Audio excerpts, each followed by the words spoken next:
But like, if I die tomorrow, I know I would go with a smile on my face. I know I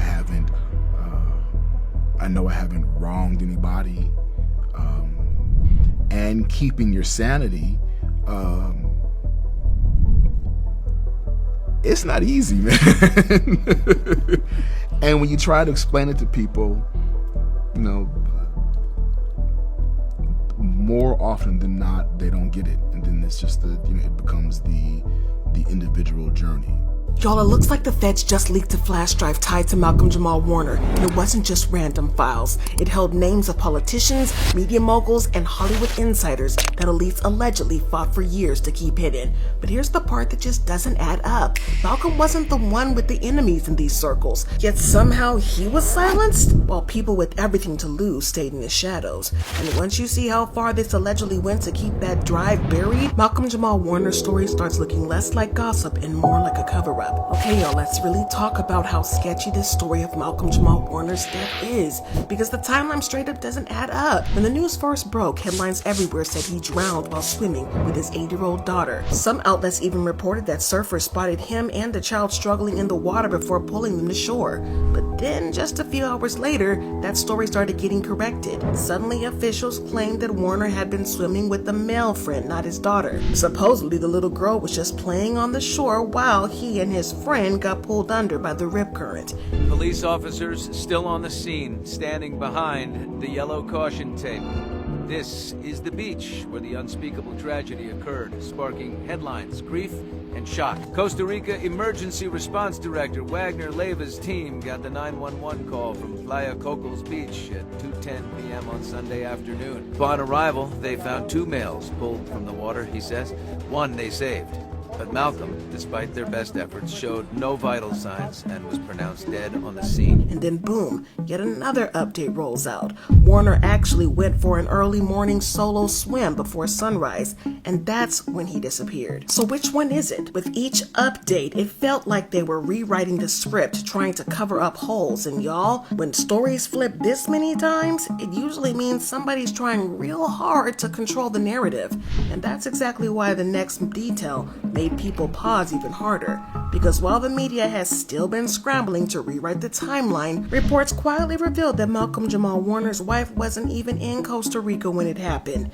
Just listen to how this was reported. Moments before the Cosby Show alum died in an accidental drowning off the coast of Costa Rica, July 20th, police confirmed to ABC News that he had been swimming with his 8-year-old daughter. According to authorities, surfers noticed the father-daughter duo struggling and dove into the water to help. So here's the kicker. Insiders say that Warner's family later released their own version, saying he went for a solo sunrise swim near their resort, never returned, and was later found unresponsive near a rocky coral area. Now, I don't know about you all, but 3 different versions of the same story in less than 24 hours, that's not just sloppy reporting. That feels like something being deliberately reshaped. And if Warner really was carrying explosive info on a flash drive, messing with the timeline of his death might be the first step in keeping the truth buried. But this is where things get even creepier. The only reason we even know half the details of what went down in the Playa Grande that morning is because of one doctor who just happened to be on vacation and came forward. And the way he described it didn't just sound like your average drowning. The anonymous doctor said he was about 200 meters away when he first heard people screaming for help.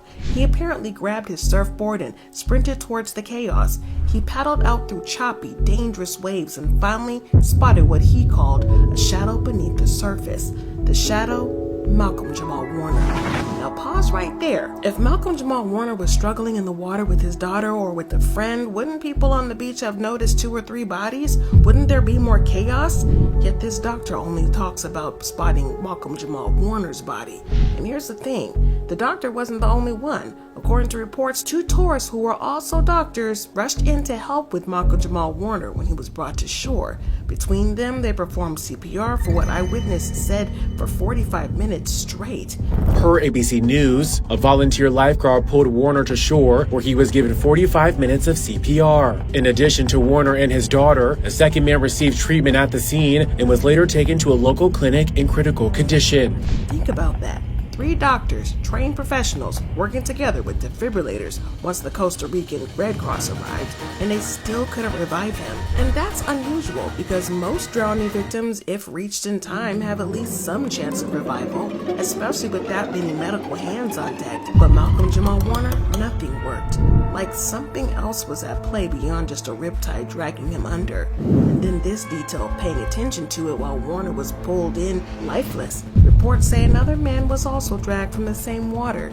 He was in critical condition, treated at a local clinic, yet after that single mention, his identity and condition disappeared from the headlines. The Red Cross confirmed it, but media outlets barely touched it. Almost like someone wanted to erase the second victim from the narrative. And don't forget, there were no lifeguards on duty that day. Playa Grande lifeguards later admitted that they hadn't been patrolling the beach due to lack of resources. So the only people available were random tourists and this one vacationing doctor who by chance happened to be right there at the exact moment Warner drowned. Too convenient? You tell me in the comments. So now the story's got more holes than some Swiss cheese. No lifeguards, multiple conflicting versions of events, a mysterious second man, and a group of doctors fighting to save Warner with 0 results. And that's when it hit me. If even the rescue story has holes, then maybe this wasn't just some tragic accident. Maybe Malcolm didn't drown. Maybe someone wanted to make sure he never left that beach alive. And when you connect back to the whispers about what's on that flash drive, it starts to feel that drowning was just the cover. The real question is, who was trying to shut him up and why? But get this, y'all. Malcolm was excited for that trip. You could literally feel it in his energy. There's even a clip floating around of him on the plane when they landed in Costa Rica, and he's grinning, cracking jokes, and just waiting to step out on the water.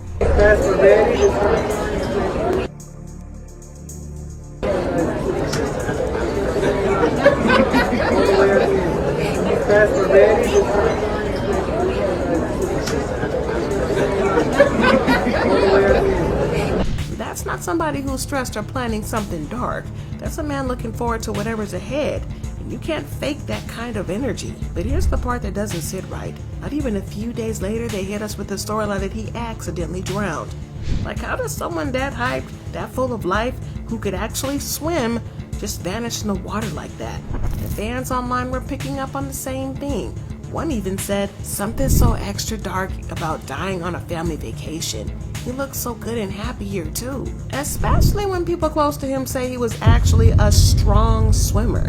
To me, it feels way too neat, almost like a cover. And that's where the whole flash drive thing comes back into play. Because this trip, it wasn't just about sipping cocktails on the beach. Malcolm Jamal Warner had something with him.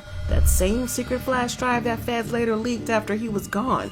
And from what insiders are whispering, that drive wasn't just some random notes. It allegedly had names, dates, receipts, the kind of stuff that could rattle those so-called untouchables. So now put the pieces together, Malcolm lands in a paradise, all smiles, and maybe finally ready to let the world know what he's been holding on to. And then suddenly, he's gone. And the drive only comes to light after the feds get their hands on it. So you tell me, was this just coincidence? No, to me, it feels like the trip itself was the setup. The perfect stage to silence him before those files could blow the lid off of some powerful people. So now when I say that the reporting around Warner's death was messy, I mean it was a whole circus. Every outlet had a different version, and instead of clearing things up, the updates just made more people suspicious. But then things got downright disrespectful, and some outlets decided to reach out to Bill Cosby for a comment. Of all people, y'all. Cosby even compared hearing about Malcolm Jamal Warner's passing to him losing his own son, Ennis Cosby. Let me tell you, the internet wasn't having it.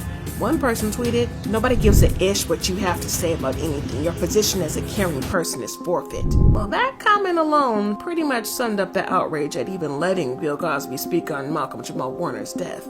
But others didn't hold back either. Another person wrote, "You also never stop being a vile creature. Rotten hell." But here's where it gets really dark, because once Bill Cosby's name entered the conversation, people started connecting dots. You already know the decades of allegations, the prison sentence, the silence in Hollywood, and suddenly Malcolm Jamal Warner's suspicious death wasn't just about what happened in the water anymore. It was about what he might have known. That rumored flash drive started looking a whole lot less like a random theory and more like a missing piece.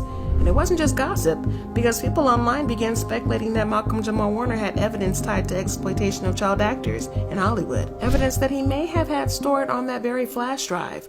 One even said he knew too much about the of child stars and who perpetrated. That's what happened to him. And that would explain why the media narratives keep shifting, why certain people and powerful names wanted to control the story, and why the feds only leaked pieces of it after it was gone.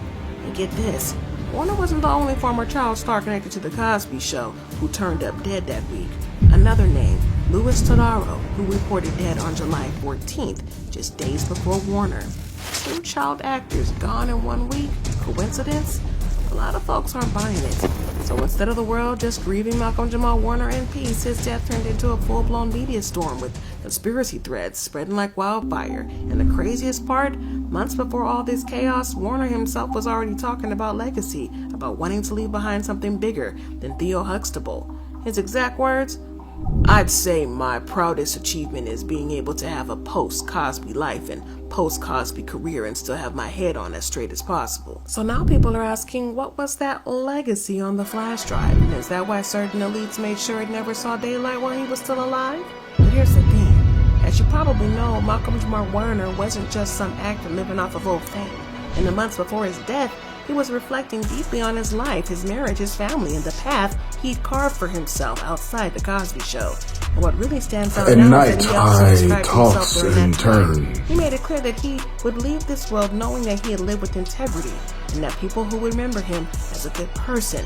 That doesn't sound like somebody ready to check out on vacation. It sounds like a man who believed he was sitting on something bigger than himself, something he wanted to make sure was remembered. But these are the whispers about that flash drive. Word in the streets is that Warner has been gathering files related to Hollywood's hidden abuse of child stars, not just stories, but actual names, connections, maybe even recordings. The word in the streets says this flash drive was like an insurance policy, a way to protect his family if he ever got caught up in something ugly. But suddenly, him talking about legacy starts to feel less like nostalgia and more like a warning, because Warner had always been vocal about protecting mental health, fatherhood, and independence in an industry that chews people up and spits them out. He didn't just chase clout, he didn't play with the messy PR games, he moved with integrity, which makes it real easy to believe he might have been the kind of man to collect receipts, and real dangerous for certain people if those receipts ever saw daylight. But if Warner was really holding on to a flash drive that exposed elite figures, that would explain the messy cover story around his death. It would make sense if the shifting reports, the sudden disappearance of the second victim from headlines, and even why federal agents inserted themselves into a drowning thousands of miles away. And here's the thing, not everybody bought the story that Malcolm just drowned. The moment the news of his death broke, people were already calling it suspicious. One person even said, "Sounded fishy from the start. Hope it gets investigated." Even his former co-stars weren't convinced. Remember Eddie? Yeah, you all probably know he and Malcolm Jamal Warner played best friends on screen and in real life. Eddie's always been deep into conspiracies. When he first heard the news, he shared a heartbreaking tribute. But later, he switched gears and came up with something that got everybody's attention. While speaking to his audience, he flat out said the drowning story was way too suspicious to call accidental. Listen to this. I don't believe that man drowned. I don't. But it ain't no fix shit. It's too suspicious. They had too many different stories. But here's where it gets crazy. Some people think that Eddie wasn't just talking about the accident. They think he was hinting that Warner's death had more to do with what he was about to expose. You know, that secret flash drive the FEDS supposedly leaked? Because if Warner had files that could be taken down by elite figures, then his death being brushed off as a drowning suddenly feels way too convenient. So let's be realistic for a millisecond. People don't just vanish like that unless there's something deeper and bigger going on. And when you really start peeling back all the layers of Malcolm Jamal Warner's so-called accident, one question keeps popping up. Who actually gained from him being gone? Think about it. Warner wasn't just some random actor. He was plugged into circles where billion-dollar deals were happening.